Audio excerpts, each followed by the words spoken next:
خواتین و حضرات، ہیومن اسٹوپیڈیٹی کے حوالے سے آپ سے جو بات چیت ہوئی تو اس دوران میں نے بیشبہ دفعہ آپ سے ذکر کیا کہ یہ سب باتیں جو میں آپ سے کر رہا ہوں ان کا زیادہ تر تعلق تو میری اپنی ہی ذات سے ہے۔ تو ایک اسٹوپیڈیٹی کی ایسی فارم ہے جو میرے میں بدرجہ اتم موجود رہی ساری عمر، اور میں اس کے ساتھ سٹرگل کرتا رہا۔ لیکن جیسے جیسے آپ لوگوں سے ملاقات ہونی شروع ہوئی زندگی میں تو مجھے پتہ چلا کہ یہ میرے جیسے مریض تو اور بھی بہت ہیں دنیا میں اسی مرض کے، اور اس کی وجہ سے اس میں جو کیریکٹرسٹک ہیں اس بات میں جس کا ذکر میں آپ سے آج کرنے والا ہوں، اس پہ تو وہ تمام پہلو اجاگر ہوتے ہیں جو ہیومن اسٹوپیڈیٹی کے ہوتے ہیں۔ تو آج کی گفتگو اور اگلی چند جو سلسلے ہیں گفتگو کے وہ اس موضوع پر ہیں جسے ہم عرف عام میں پروکریسٹینیشن کہتے ہیں، یعنی آپ اردو میں کہیے تو تاخیر، یعنی کوئی بھی کام کرتے ہوئے آپ اس بات کا اہتمام کریں اور ایک عادت سی بنا لیں اس میں کہ آپ نے کوئی بہت ضروری کام کرنا ہے لیکن اس میں تاخیر ہو جائے گی اور آپ اسے لٹکاتے جائیں گے، آپ اسے لمبا کرتے جائیں گے اور اسے مکمل نہیں کریں گے، اور جو اس سے کم ضروری چیزیں ہیں ان کی طرف آپ کا دھیان جائے گا اور وہ آپ نپٹاتے رہیں گے، اور وہ جو اصلی بہت ضروری کام تھا وہ آپ نہیں کرتے، اور یوں یہ جو وقت ہے یہ گزر جاتا ہے اور وہ جو ضروری کام ہے وہ رہ جاتا ہے، اور چھوٹی چھوٹی آسان بے مقصد سی چیزیں جن کے کرنے سے لگتا ہے کہ میں نے بہت کچھ کیا ہے لیکن اصل میں کچھ بھی نہیں ہوا ہوتا، یعنی وہ it's a complete pass time, waste of time جو چیزیں آپ کر رہے ہوتے ہیں۔ یہ ایک انتہائی خطرناک انسانی رویہ ہے جس سے بہت نقصانات خود اپنی ذات کو بھی ہوتے ہیں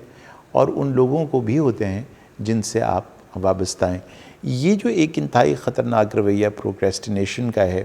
جس میں کہ آپ اپنے آپ کو بھی اور دوسروں کو یعنی ان کے لیے تکلیف کا سبب بنتے ہیں، یہ ایک طرح کی آپ سمجھیے کہ ایک انٹینشنل یا ایک عادت ہے جو اس انٹینشن کے ساتھ آپ کرتے ہی چلے جاتے ہیں زندگی میں، اور اس کی وجہ سے ڈیلے کرتے جانا چیزوں کو اور پھر ڈیڈ لائنز مس کر دینی، یہ سلسلہ چلتا رہتا ہے۔ وہ لوگ جو کہ کوئی ٹاسک کمپلیٹ کرتے ہیں اور اس میں پھر دیر لگا دیتے ہیں اور وہ ڈیڈ لائنز کو میٹ نہیں کر پاتے، خاص طور پہ ہمارے اسٹوڈنٹس جن کو جب کوئی ٹاسک ملتا ہے یا اسائنمنٹ ملتی ہے تو وہ اس میں بہت دقت محسوس کرتے ہیں،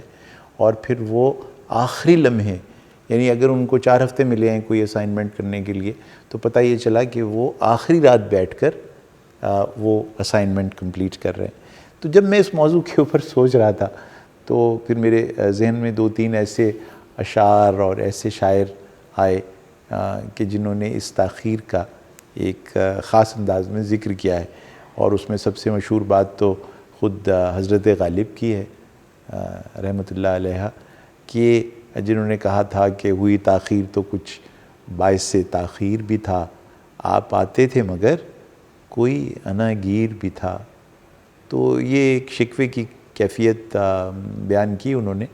دکھ میں کہا ایسا، لیکن جو سب سے الگ اور ایسی چیز ہے جو کہ ہمیشہ تاخیر کے حوالے سے اور دیر کر دینے کے حوالے سے ہمارے ذہن میں شاعرانہ انداز میں آتی ہے، وہ خود منیر نیازی صاحب کی وہ لافانی نظم ہے جس میں انہوں نے کہا کہ ہمیشہ دیر کر دیتا ہوں میں ہر کام کرنے میں، ضروری بات کہنی ہو، کوئی وعدہ نبھانا ہو، اسے آواز دینی ہو، اسے واپس بلانا ہو، ہمیشہ دیر کر دیتا ہوں میں، مدد کرنی ہو اس کی،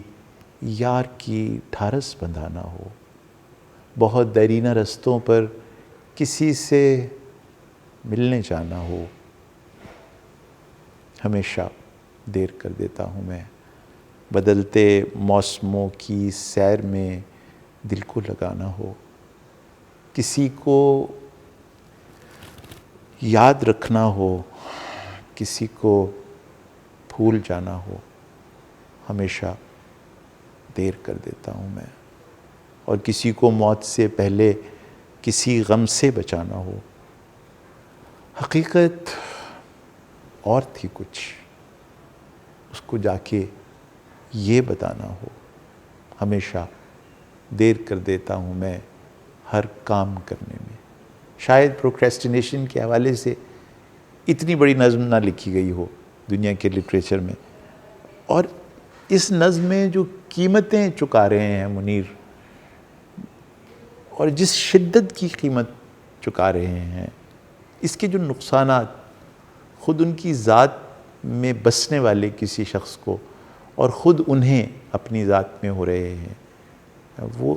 احاطہ کرتے ہیں ان تمام ڈینجرز کا، ان تمام مسلسل ہونے والی تکلیفوں کا جو پروکریسٹینیشن اور ہمیشہ دیر کر دینے کی کیفیت سے پیدا ہوتی ہیں. میں آپ سے اگلی چند جو یہ ویڈیو کاسٹس ہوں گی یا جو بھی آپ انہیں کہہ لیجئے، یہ جو آپ سے گفتگو کا ایک بہانہ نکالا ہے میں نے، یہ اس پر بات کریں گے، اور پھر اس سے پیدا ہونے والی جو تھوڑی سی گہری لیول پر مسائل ہیں ان کا بھی ذکر ہوگا. لیکن میں خاص طور پر آپ کی توجہ اس طرف بھی دلاؤں گا ان ویڈیوز میں کہ لیزینس میں اور پروکریسٹینیشن میں کیا فرق ہے. اکثر میں نے دیکھا ہے، میں جب اس موضوع کے اوپر سوچتا ہوں اور لوگوں سے سنتا ہوں تو وہ مکس کر رہے ہوتی ہیں لیزینس کو پروکریسٹینیشن سے، اور بالکل علیحدہ نفسیاتی طور پر یہ دونوں کیفیتیں ہیں. لیزینس کچھ اور ہے اور پروکریسٹینیشن کچھ اور ہے. اس کے بارے میں بھی بات چیت ہوگی، اور پھر خاص طور پر یہ بات ہوگی کہ ایک سائیکائٹرسٹ کی حیثیت سے میں نے جب اس کی تحقیق کی اور اس کو جاننے کی کوشش کی تو مجھے یہ پتہ چلا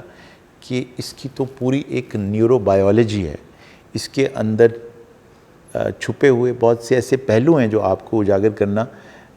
اس حوالے سے ضروری ہے کہ دماغ کے کون سے ایسے خانے ہیں جو اس میں ایک رول پلے کرتے ہیں، اور وہ کون سے نیورو ٹرانسمیٹرز ہیں، وہ کون سے ایسے کیمیکلز ہیں برین کے، ہارمونز ہیں ایسے جو باعث بنتے ہیں اس تاخیر کا جس کا منیر نیازی صاحب نے ذکر کیا ہے اور غالب نے شکوہ کیا ہے. تو یہ ہے وہ موضوع جو انشاءاللہ آپ سے اگلے چند ہفتوں میں شیئر ہوگا.